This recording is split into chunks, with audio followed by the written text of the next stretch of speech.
What's up, guys? Welcome back to a new video. My previous video was a retro unboxing of the Sega Genesis Model 2. In this video, what I will do is connect and test the console and show it to you guys to see if it works. Enjoy it for a few minutes. That'll be it. I have two games to test: Sonic the Hedgehog 2 and Mortal Kombat 3. Let's test this console and see how well it works. So I've got it all set up. It's all hooked up and connected. Let's give it a spin. But before we do, make sure you like this video, comment if you had the Sega Genesis Model 2 and what your favorite game is from that console, and subscribe if you haven't already. So this is Retro Games Now.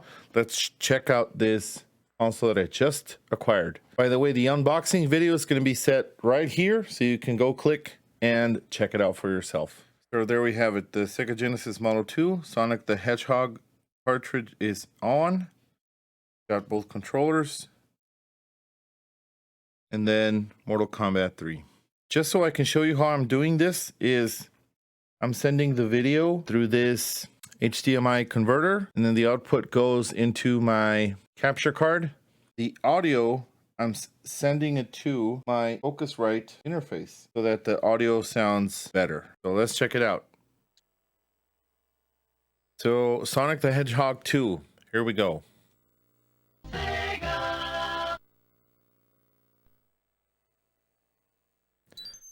Console works great so far. Let's play a little bit of one player.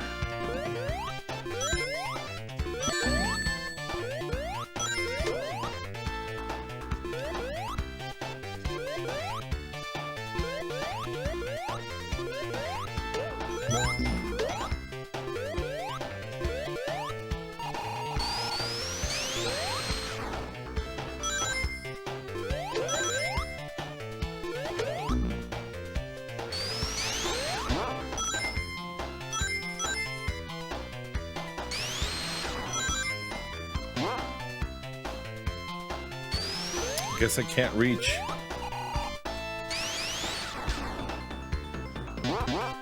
So I have memories of playing this game. However,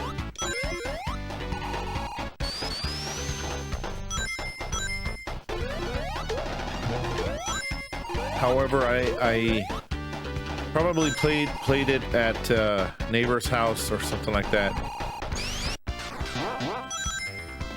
But like I said in my unboxing video, I did not own this console, but I did play these games like through other kids that I knew. What just happened? Oh. Yeah, so through other kids that I knew, I did get to play Sonic for a little bit. And I guess since I already had the Super Nintendo, I, pretty much knew that I was not going to, at that time at least, that I was not going to, afford to have two consoles. So I barely had the SNES back then, around that time. And didn't have many games, just a handful or a couple of games. So the thought of having a whole ass console beside the Super Nintendo was unthinkable.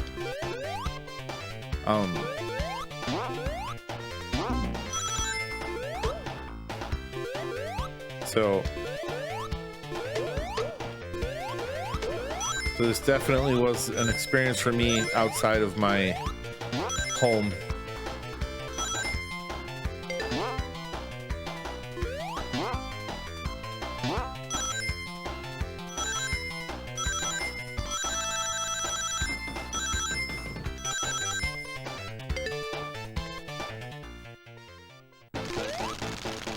I feel like if you go around the levels like that, you kind of skip picking up stuff.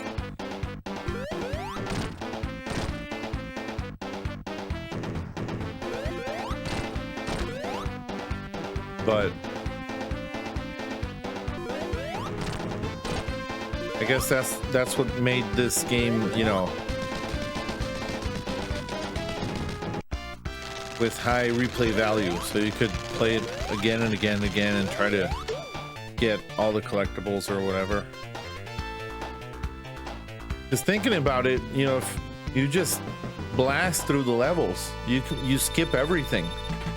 So I'm pretty sure there's ways, you know, you can spend more time, you know, collecting rings or finding other secret stuff in the levels. But yeah, there you have it. That's Sonic for you. Sonic the Hedgehog 2.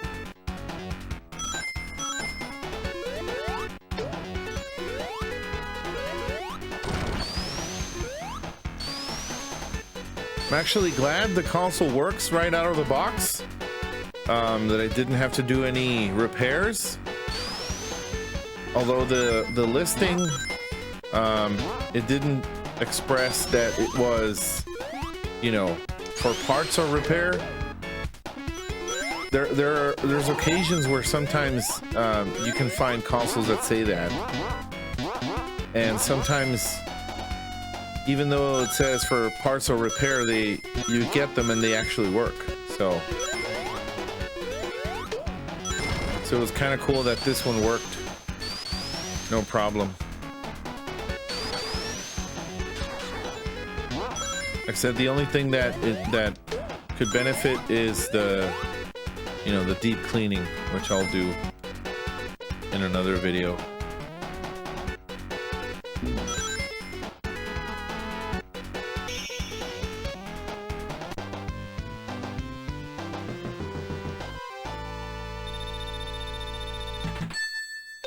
So it sounds great, works great. Like I said, I'm really happy with this purchase of this console.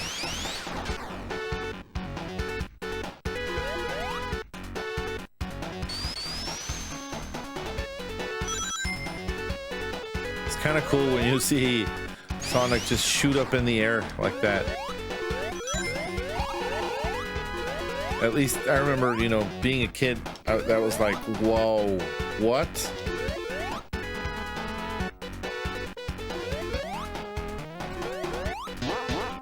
That was one of the selling points, you know, between Sonic and Mario, that you could go fast and with Sonic, and with Mario, you know, it was a whole different game mechanic.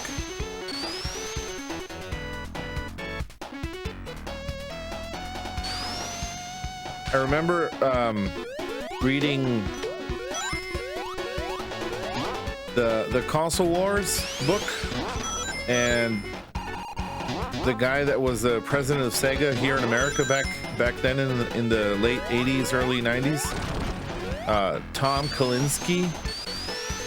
In the book, they quote him saying that kids are going to be more interested in a fast-paced Sonic, somebody that goes fast, you know, instead of Mario that goes super slow. So I thought it was funny when I read that. Just literally that, you know, the fact that one is faster than the other. Tom was confident that kids would see that and be like, oh no, you know, Sonic is better. And that would lead kids to want to play Sonic instead of Mario. I thought that was a funny little historic fact. All right, so let's try Mortal Kombat 3. So there's Mortal Kombat 3. Let's test that one out.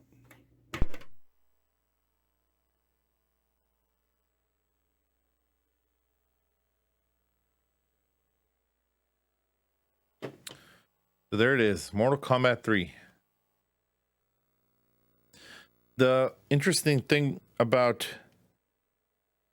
you know, the differences from this version to the SNES version. First off, the blood. This had the blood, which was wow, you know. The Super Nintendo version had instead of blood had sweat, so that was kind of lame. But not only that, the controller, I'm using the 3-button controller. That's what I got with the box. So you have to combine buttons for high punch or heavy punch and heavy kick, right? So AB is heavy punch and BC is heavy kick. So I guess you get used to it, but I see how it's annoying that you don't have, you know, an individual. It works, but like I said, you kind of have to get used to it. But this is a fun version of Mortal Kombat 3.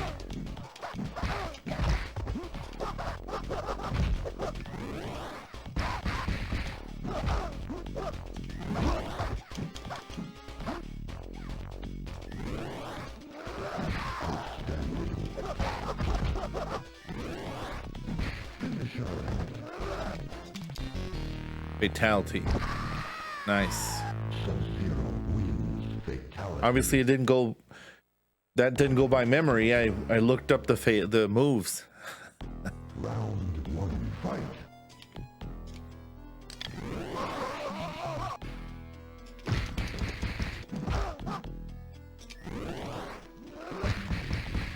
Outstanding.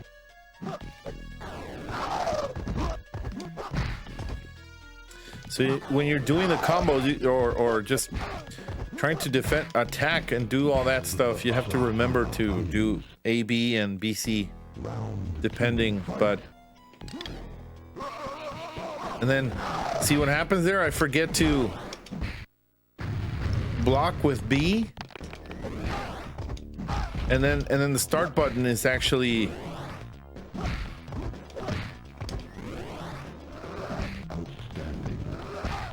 The start button is actually run, so you can't pause in the game. Round 3, fight.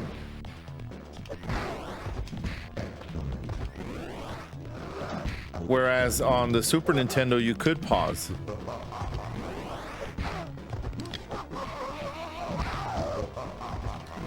And what's interesting is the sounds are all there, you know.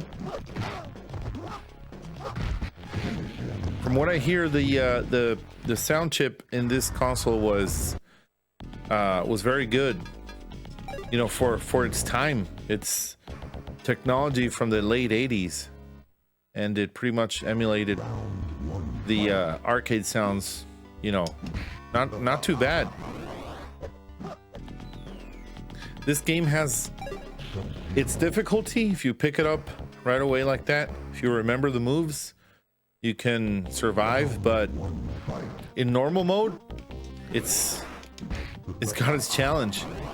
It's not so easy peasy.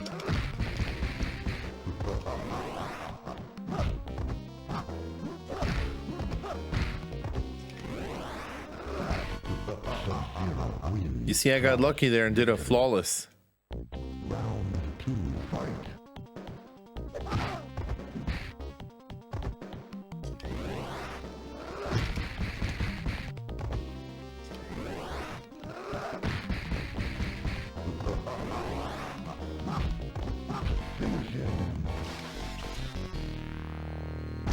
Another fatality. Sub-Zero wins. Fatality. Yep, so there you have it. The Sega Genesis Model 2 working as it should. I didn't have to do anything to the console. No repairs. No nothing. It like I said, I'm pretty lucky that I got this in good condition. You know, these consoles are made to last if you really take care of them. You know, especially the cartridge ones that have no, like, you know, optical lasers or anything. You know, any moving parts, really. So that's awesome. Mortal Kombat 3. Nice. All right, guys, so that was testing out the Sega Genesis Model 2 for you. It works great. It is awesome. While I was setting this up, I noticed that if I kind of did this to the console, like hit it a little bit, the game would freeze. Yeah, I don't know if that's normal. Otherwise, it works perfectly fine. Next video, I will open up the console, clean it up, dust it off, and do some sort of preventive maintenance on it. That is going to be a video for next time. So thank you so much for hanging out.